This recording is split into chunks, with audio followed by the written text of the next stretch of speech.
And Lise, just a moment ago, you were talking about how sometimes you have to consider the risks that you're taking. Have there been times when you thought, I'm not going to make this trip, however important the story is? There is this phrase that's used among journalists about, how it feels in your gut, that you have a feeling about certain places and times. I don't know what constitutes that gut feeling, but you do get it. The problem I have is that when you, for example, in my case, and it's the case of many journalists I know, when you live and work for decades in places like Kabul and Peshawar, in Kandahar, when these places are part of your life, when you think about going to places like that, which for some people are bywords for danger, I think I'm going to places which are like home for me. I have friends there, I have places I like to go, I have stories I've been telling. Jump in there, because we're just going to play a quick sting here, but we'll carry on that story in just a moment.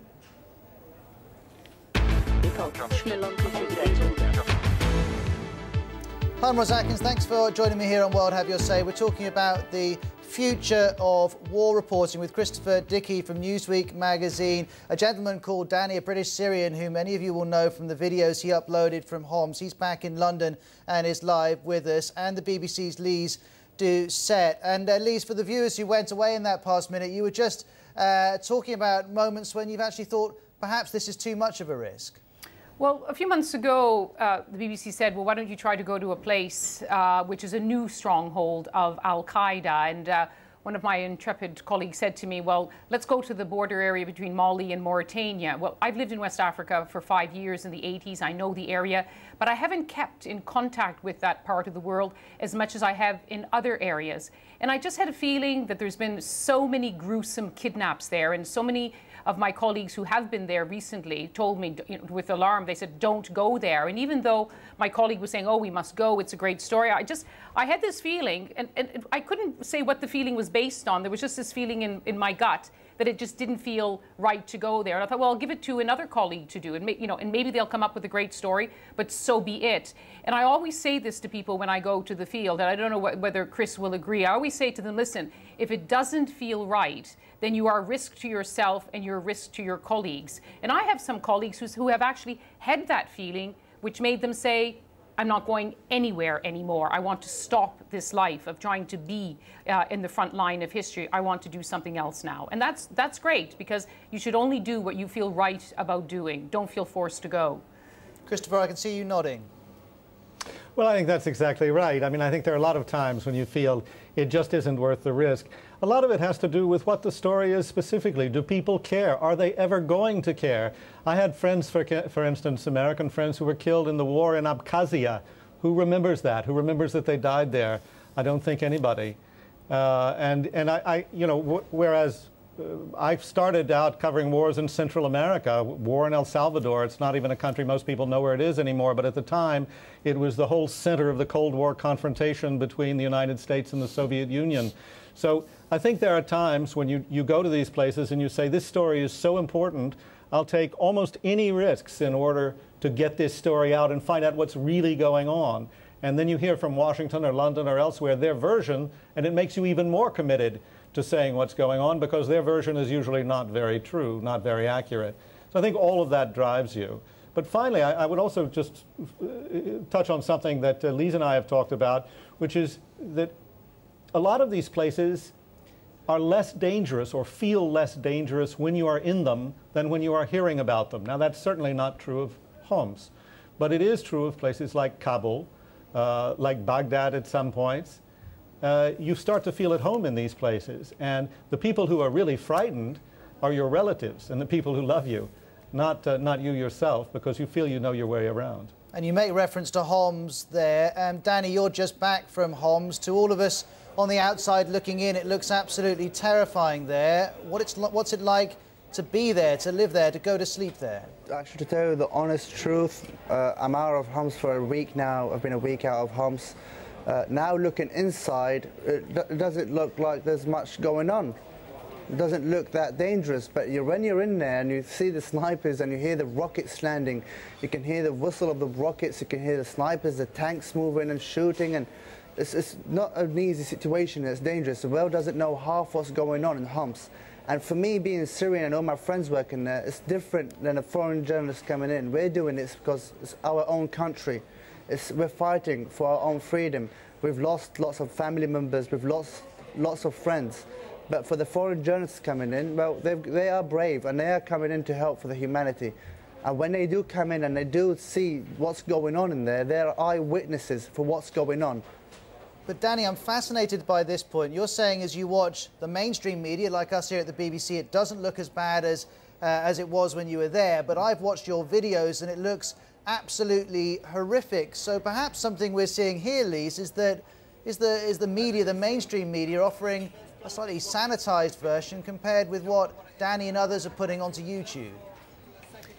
Well, of course, all our eyes are different. We all look at these situations, and our assessment of the danger or the calm of a situation is based on what we know about that place, what we have experienced there, and what our own threshold for danger is. But this is something which has always struck me. It's like Chris has said, that, you know, from the outside, places look absolutely terrifying, and then when you're there, you realize that the bit which is dangerous is actually confined to one neighborhood and sometimes one house. I remember looking at the situation in Karachi in Pakistan many years ago and them talking about the army being on the streets, and there was a picture of a tank.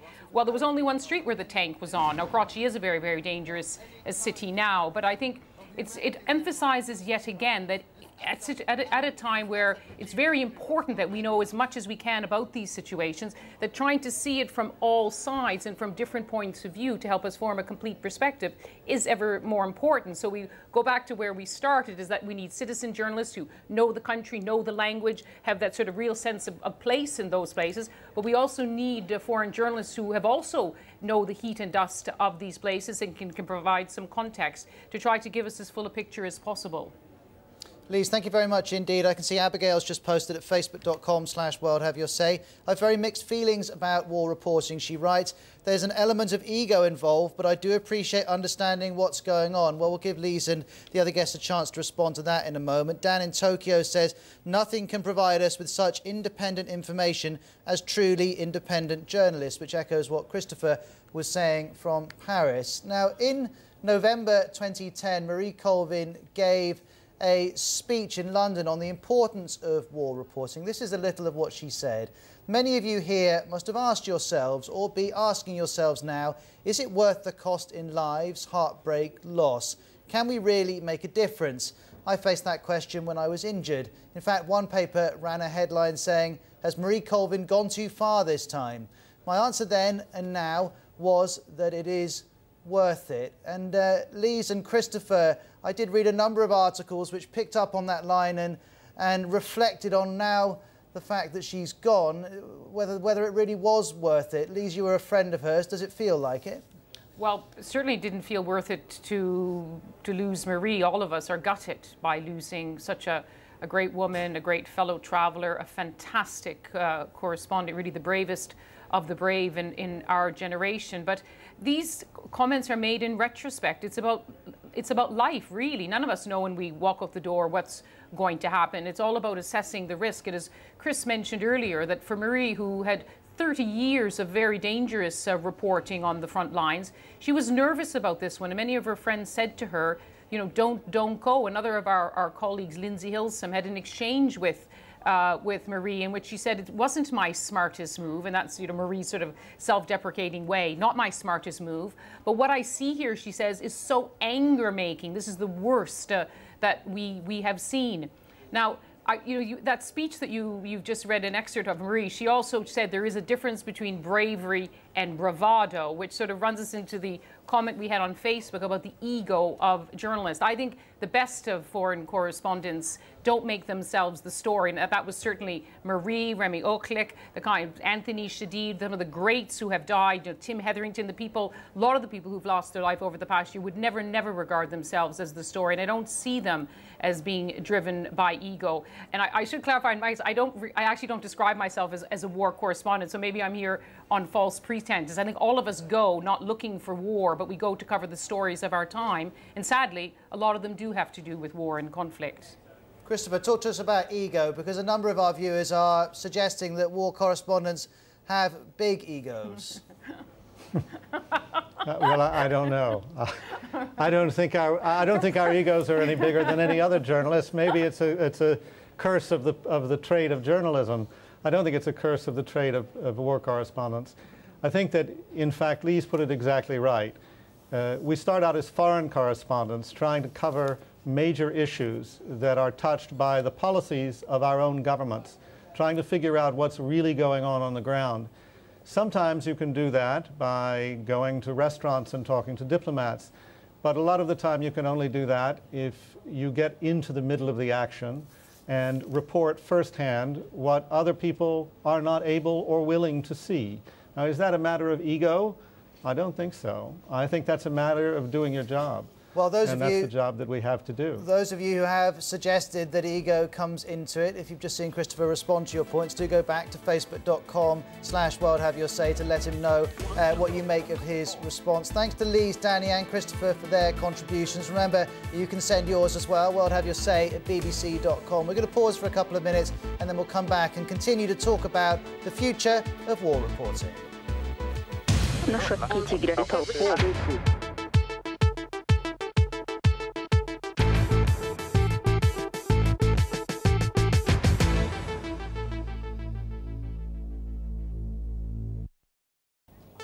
The deaths of Marie Colvin, Remi Ochlik and Ramy Al-Sayed in Homs this week have first and foremost prompted an enormous outpouring of grief. It's also led to many of you to consider how we should get the information that we want about conflicts such as the one in Syria.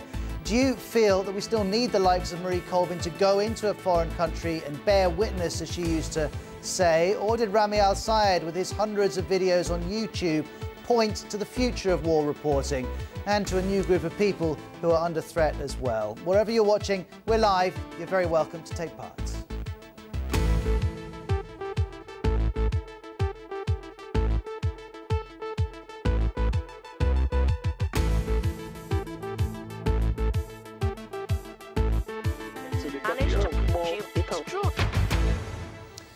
And if you tweet as you watch, we're using the WHYS and the Syria hashtags. You can also get me at BBC Ros Atkins. And before we continue our conversation with Lise and with others, let's look quickly through the main stories at the moment. And we'll start with a conference about Syria that is being held in Tunis. Now, this has just got underway today following that big conference on Somalia yesterday in London. The Red Cross, referring to the situation in Syria, has said it's received no response from the Syrian authorities over its request for a pause in fighting to allow aid to be taken in. Foreign ministers from Western and Arab countries are in Tunis. They're expected to demand an immediate ceasefire. Russia and China, the key allies of Syria, are not attending, and Syrian state television has denounced the event as colonialist. Anti-American protests over the burning of Qurans at a US base in Afghanistan have continued for a fourth day. At least 8 more people have died today, 7 in demonstrations after Friday prayers in the province of Herat. And in Kabul, Afghan security forces fired into the air to stop protesters on a road leading to the American embassy and NATO headquarters. The UN says the number of people displaced by fighting in northern Mali has risen to more than 120,000. About half of the people have fled to neighbouring Mauritania, Niger and Burkina Faso. The fighting started last month when Tuareg fighters joined a group of rebels and attacked northern towns and army bases. Doctors treating a member of the Dutch royal family, Prince Johan Friso, says he suffered massive brain damage when he was caught in an avalanche last week, and that he may never regain consciousness. The 43-year-old is the second son of Queen Beatrix, and he was skiing near the resort of Lecker-Malberg in the Austrian Alps at the time of the accident. And it looks like it's going to be a weekend of fierce campaigning in Australia for the big hitters of the governing Labour Party. Former Foreign Minister Kevin Rudd and Prime Minister Julia Gillard will face off for the party's leadership on Monday. Mr Rudd, who quit the government on Wednesday, was deposed as Prime Minister by Ms Gillard in 2010. He says the party will lose the next election unless he's returned to the top job. Unsurprisingly, Ms Gillard disagrees.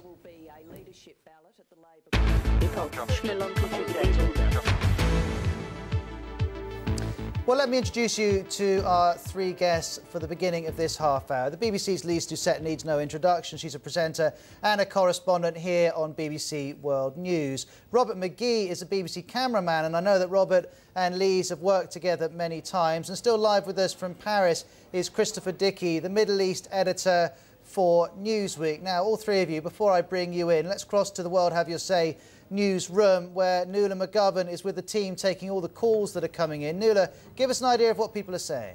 Well, it's quite interesting. You were just speaking with Chris and Lise there about the egos and the job that foreign correspondents have to do and the risks that they take. And that is something that has sparked a conversation here with the calls. We've had Abraham in Sweden, for example. He was just speaking with Natalia, and he says he sees a foreign correspondent like a military job, like they know what the risks are when they sign up for it, though he did very much express his condolences at the deaths this week. Ahmed in Tehran, he was just in touch, and he says he thinks it is very risky for journalists and it's not worth it. They should not take that risk with their lives. So there's also calls coming in from France, India and Sudan. And one more thread of conversation that's coming in, very much why is the world waiting? In a way, these deaths of Western journalists have caused people to focus in on Syria. It has them talking about it. So in that way, it is making a difference. If you'd like to tweet us, use the hashtag WHYS. Thank you very much indeed, Nuala. And Lise, that is an interesting final point, because during her final reports, Marie Colvin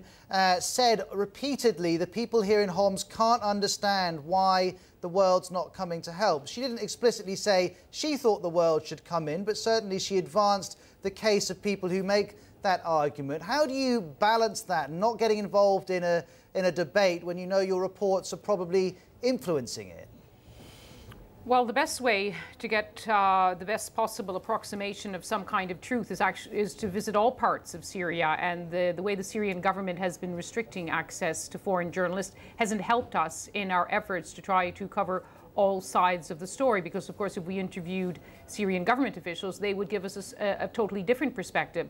And this is ever more important in a place like Syria, where there is a divided population, where President Assad still has some support. And when I was there in October, I was told the support is diminishing because of the violence that's continuing.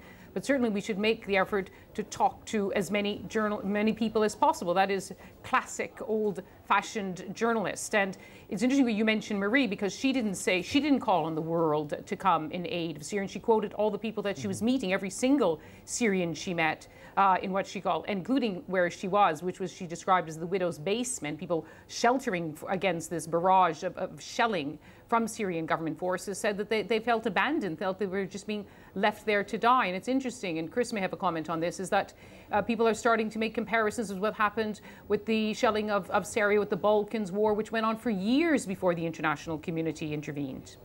Lise, many thanks. I know you need to go. Thank you very much for giving us so much of your time on today's World Have Your Say. I can see that Darji in Nepal has posted on just this subject. Modern warfare is fought in the media as much on the streets. These journalists aren't impartial. They are Western soldiers fighting a propaganda campaign that kills hundreds of people indirectly. And Maria Roche, writing on the UK Human Rights blog, says Philip Knightley, who's a very well-known journalist and author, declared that due to the military constraints on war reporting, the age of the war correspondent as hero is over. Reading and watching the dispatches of Ms. Colvin and her colleagues, I cannot agree. Well, here to speak with Robert and with our guest in Paris as well, Christopher Dickey, we've got Sebastian Meyer, who's a photojournalist based in the north of Iraq. Sebastian, welcome to our programme. Let me put to you a point that's come in from someone called Flybird in Ghana, who says news is a business and war reporters are there because the stories make money for the people they are feeding, the news organisations they're feeding. Do you ever think about what you do as a business? Absolutely. I mean, I'm a self-employed businessman as a freelance photographer. Very much. It is very much a business, but it's not a very clever way to make money if money is what you really want to make. If you want to be a businessman, be a businessman. Don't go into, foreign correspondent. The thing that drives all of myself and my colleagues is I think a general curiosity and a desire to go to different places and to bring back stories and to tell people what's going on. The business side of it is just a part of it where you do have to, at some point, have to put bread on the table. But it's a very small part of it. Thank you, Sebastian. Robert, let's bring you in. You're a cameraman for the BBC. Have you ever felt a pressure to deliver certain types of footage or shots because you know it'll make good ratings for the BBC News back home? No, you don't look for that. You certainly don't sensationalize anything. What you're looking for, and we all adhere to this quite strictly, is a really true, accurate impression of what we get. We need to make powerful television, so we're looking for strong images in particular. And to get those, that means that inevitably you've got to be close to the action. And if that in a conflict means that involves explosions, human misery, unfortunately there are very few ways that you can avoid that without distorting the reality that you're trying to depict. And Sebastian and Robert, I'm curious to hear you talk about the role of citizen journalists, because on the whole they're using video cameras or cameras, often using their phones to record things that they're seeing. As people who have learned the art of taking photos and shooting footage, do you welcome their involvement, or do you sometimes feel they're treading in your area of professionalism? Well, from my point of view, I welcome it because it gives us, as a news gathering operation, a lot of scope to get footage that we may not be able to get ourselves. Everybody has a mobile phone, everybody can upload these pictures.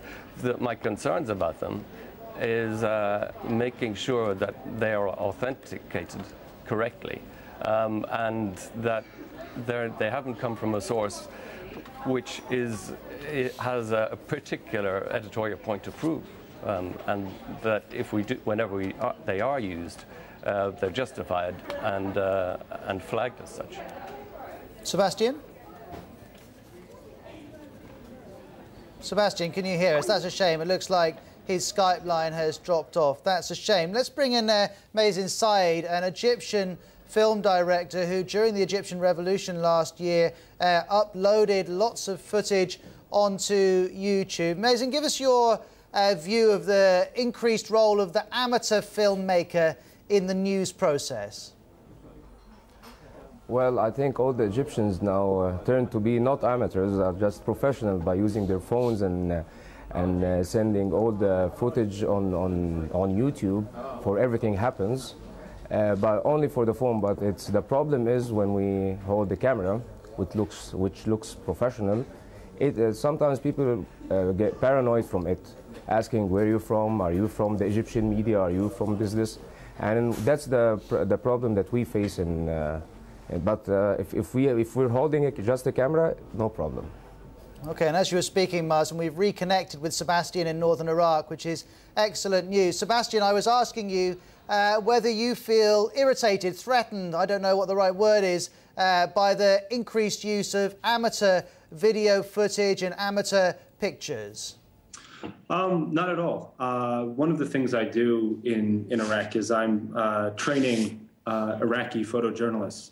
And I think we all remember that at the beginning of the war, most of the wire photographers were European and American. And then as the situation deteriorated, Iraqis took over. And I think what happened was amateur citizen journalists became professional photojournalists. I started out as an amateur and I became a professional. So the use of citizen journalism, I think, is a stepping stone for a lot of young journalists who find themselves in a situation where the world's suddenly paying attention. And this is a great opportunity for them to go from being an amateur to being a professional. So it's an amazing opportunity, and I think a lot of people really rise to the occasion, probably much more so than I would if I had been, untrained and amateurish, if the situation were on my doorstep. Sebastian, thank you very much. You're live with us from the north of Iraq. We also have Robert live in London, Mazen live from Cairo. All three are photojournalists coming at the news from quite different angles. We'll continue to talk with them in a couple of minutes' time about the evolution of war reporting.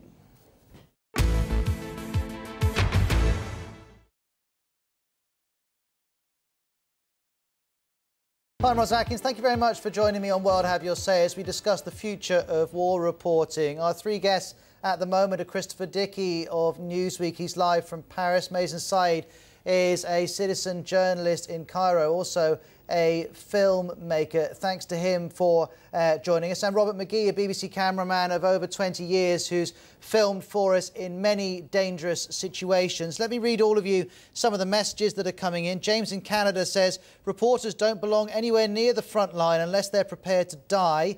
Varsity in Zambia says, someone has to let us know what's really happening. These journalists deserve to be honoured. And Peter has just tweeted us using the WHYS hashtag. War reporting is very important, but unfortunately the easiest way to shut a reporter's mouth is to kill him or her. And I'd be interested to hear all three of you talk about this. Do you feel that as journalists, you're all different types of journalists, but you are all journalists, do you feel you're more under threat now, more of a target now than you maybe would have been 5 years ago? Perhaps, Christopher, we could start with you, but the other two, feel free to come straight in.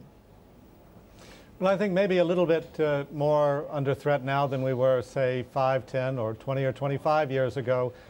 In the very old days, journalists were so special that they really did tend to be protected, and also all sides understood that if you represented Newsweek or the New York Times or the BBC or one of the major Western media, that was really the only way to get the message out. What's happened over the last 20 years is that the ways of getting your message out, whether you're a government or an insurgency or a terrorist group for that matter, have multiplied. So the importance to you, the person with the cause, of the journalists is much less, and therefore the journalists are less protected. But throughout my career as a correspondent, which is more than 30 years, I've had a lot of friends who've died, some of them in combat, some of them targeted to be killed. And I think it just comes with the territory. Are we prepared to die?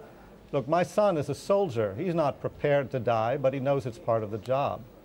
And I think that's just what we have to accept. Christopher, thanks for your points. Robert and Mazen, I'll come to you in just a moment, but let me quickly bring in another guest who we've been trying to make a connection with for the past few minutes. Janine De Giovanni is one of the best-known war correspondents of the past 20 years. She's also a very respected author and journalist. Thank you very much for joining us. We're just discussing whether the journalist is more of a target now than perhaps he or she would have been 5, 10 years ago. What are your feelings about that?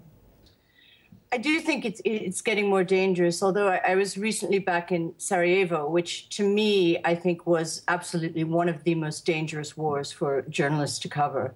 I think each war has its own unique, terrible fatality, in a sense. Chechnya was terribly dangerous. The African wars, Liberia, Sierra Leone, Ivory Coast were all intensely dangerous. I think my big concern right now is that there's many young journalists who are coming up and being thrown into this without having enough experience.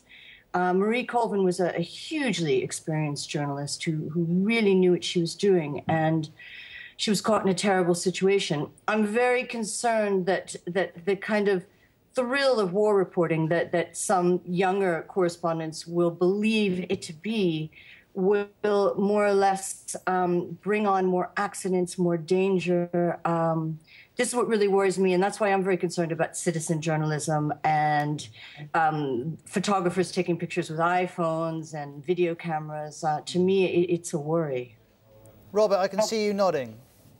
That is the one thing that, like Janine, I'm particularly worried about.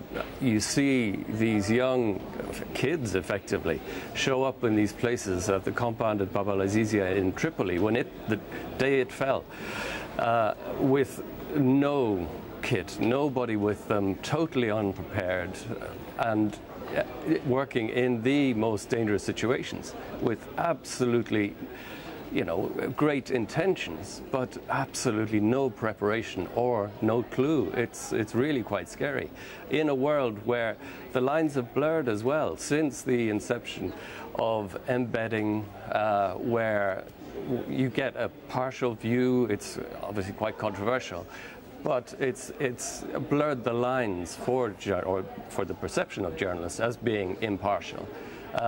So the sands have shifted hugely.